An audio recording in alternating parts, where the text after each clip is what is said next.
Hello friends, welcome to stock star. तो आज के एपिसोड में हम चर्चा करने वाले हैं हेल्थ केयर सेक्टर से जुड़ी हुई कंपनी डिवीज लैब के बारे में। स्टॉक्स ने बहुत ही कम समय में अच्छा मुनाफा लोगों का बनाकर दिया, अच्छी तेजी निचले लेवल से दिखाई है। पर क्या ये आगे भी जारी रहेगी, लेंगे इस सवाल का जवाब। और जैसा कि आप जानते हैं कि किसी भी कंपनी को हम 5 भागों में एनालाइज करते हैं, जिसमें कंपनी की जानकारी, कंपनी के बिजनेस की जानकारी, कंपनी के फाइनेंशियल और इसके सेक्टर से जुड़ी हुई कंपनियों के साथ इसका कंपेयर, और अंत में स्टॉक्स के प्राइस को चार्ट पर भी एनालाइज करते हैं। तो वीडियो को एंड तक देखें ताकि पूरी जानकारी आपको विस्तार से मिल सके। तो शुरू करते हैं दोस्तों। कंपनी की स्थापना 1990 में डिविज रिसर्च सेंटर के रूप में हुई थी, और वर्ष 1991 और 93 के दौरान कंपनी ने बड़ी कंपनियों को मध्यवर्ती और थोक क्रिया और आपूर्ति के कई व्यावसायिक प्रक्रिया को सफलतापूर्वक विकसित किया। जिसके बाद 1994 में कंपनी ने अपने संचालन के बढ़ते क्षेत्र को दर्शाने के लिए अपना नाम बदलकर डिवीज लेबोरेटरी लिमिटेड कर दिया था। डिवीज लेबोरेटरी भारत की में सक्रिय फार्मास्यूटिकल सामग्री, एपीआई और इंटरमीडिएट का निर्माता है। कंपनी वैश्विक कंपनियों के एक प्रमुख जेनेरिक योगदान न्यूट्रिटिकल अवशेषों और एपीआई और इंटरमीडिएट के कस्टम संशोधन के निर्माण में कंपनी लगी हुई।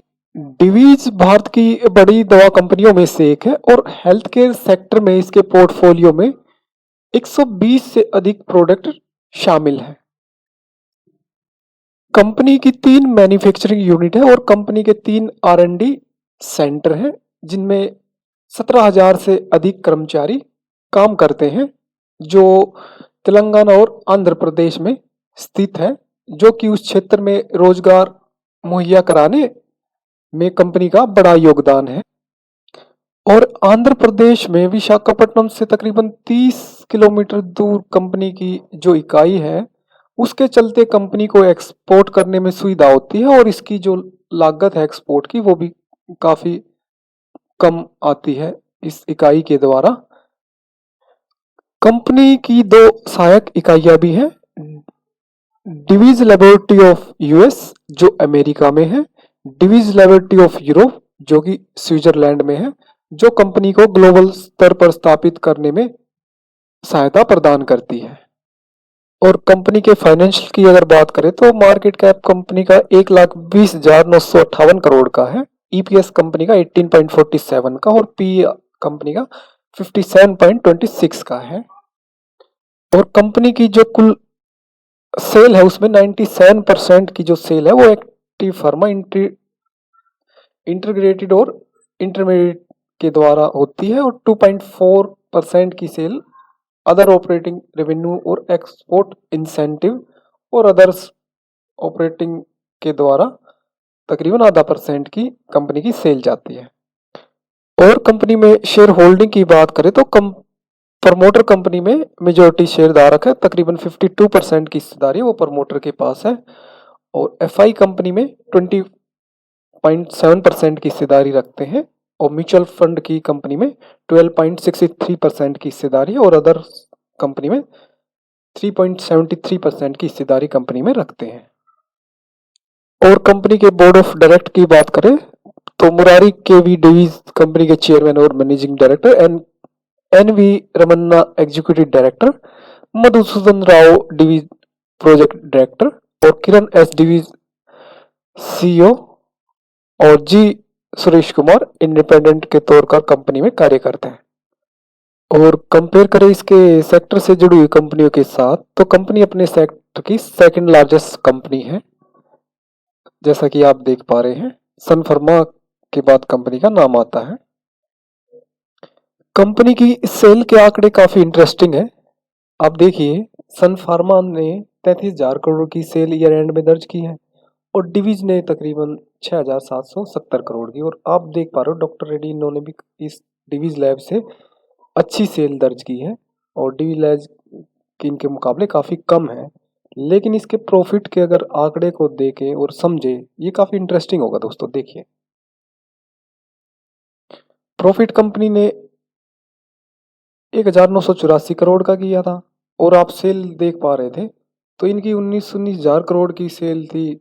सन फार्मा की जो सेल थी वो तकरीबन 33 हजार करोड़ की। तो आपको इसको समझने के लिए आप इस प्रकार से भी समझ सकते हैं कि इसको कंपेयर कीजिए कि अगर एप्पल है वो अपना एक हैंडसेट बेचकर जो इनकम जनरेट करता है, और अदर कंपनी वो अपने 10 हैंडसेट बेचकर, तो सेम इसका जो प्रोडक्ट है जो कंपनी डिवीज बनाती है, तो वो उन पर काफ़ी मार्जिन है और वो अपनी तरह के खास प्रोडक्ट कंपनी बनाती है। इसी के चलते कंपनी की जो सेल है वो कम है और प्रॉफिट इन सब कंपनियों की सेल के बराबर है, जैसा कि आप देख पा रहे हैं।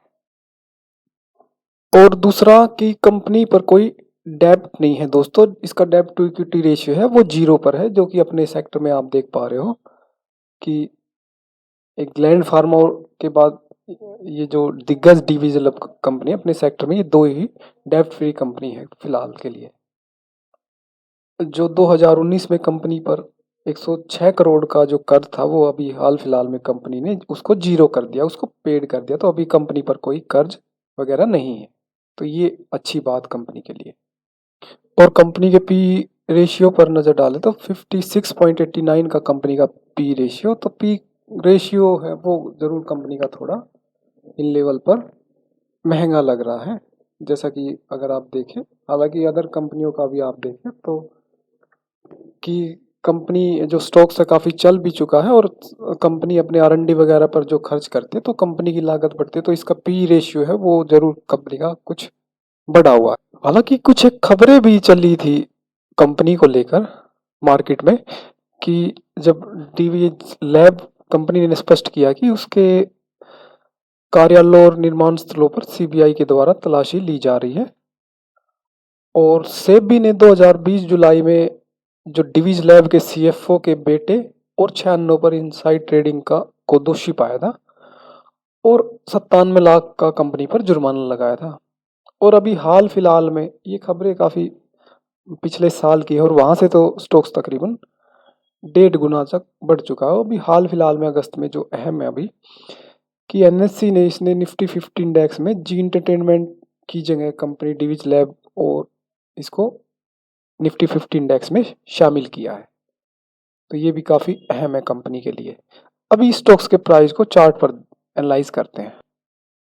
स्टॉक्स का वीकली चार्ट है दोस्तों, जैसा कि एक आप देख पा रहे हैं कि स्टॉक्स ने बहुत ही कम समय में, तकरीबन एक साल में आपने देखे निचले लेवल से एक अच्छा मूव दिखा है, जो 2000 के लेवल के आसपास से के जो लो थे वहां से स्टॉक्स ने तकरीबन 5500 के हाई लगाए, तकरीबन 1.5% स्टॉक्स वहां से बढ़ चुका है। और आप देखें कि ऊपरी लेवल से अभी स्टॉक्स ने कुछ एक करेक्शन दिखाई है, बट अगर आप लॉन्ग टर्म के हिसाब से आप देखें तो स्टॉक्स एक कंटिन्यू अपर चैनल में चला हुआ है, और जो आप एक ट्रेंड लाइन आप निचले लेवल से अगर आप देखें तो उन्हीं के लेवल के आसपास अभी स्टॉक्स है वो ट्रेड कर रहा है। और जो लोग इन्वेस्टमेंट के पर्पज से स्टॉक्स का चुनाव या स्टॉक्स ढूंढ रहे हैं तो उनके लिए एक बेहतरीन स्टॉक जरूर हो सकता है। अगर स्टॉक्स 4200 के लेवल के आसपास अगर आता है तो उसकी पॉसिबिलिटी है कि करेक्शन दिखाए स्टॉक थोड़ा इन लेवल से। और जैसा कि ऑल ओवर मार्केट में भी प्रॉफिट बुकिंग देखी जा रही है, तो बट लॉन्ग टर्म के हिसाब से बेहतरीन स्टॉक्स जो आने वाले समय में आपका अच्छा मुनाफा बनाकर दे सकता है, तो बेहतरीन कंपनी है दोस्तों। 4000 के लेवल के आसपास अगर आपको खरीदारी का मौका मिले तो बिल्कुल अपने पोर्टफोलियो में इसको शामिल करना चाहिए। स्टॉक्स के जो स्पॉट जो निकल कर आ रहे हैं वो तकरीबन 3800 3900 के आसपास के हैं, तो जब तक इन लेवल पर स्टॉक्स ट्रेड करें तो अपना पॉजिटिव नजरिया रखें, और स्टॉक्स में लॉन्ग टर्म के हिसाब से आपको अपनी पोजीशन कैरी करनी चाहिए। तो बिल्कुल अपने रडार पर रखें दोस्तों। तो आज के एपिसोड में केवल इतना ही, मिलते हैं नेक्स्ट वीडियो में, तब तक के लिए नमस्कार दोस्तों।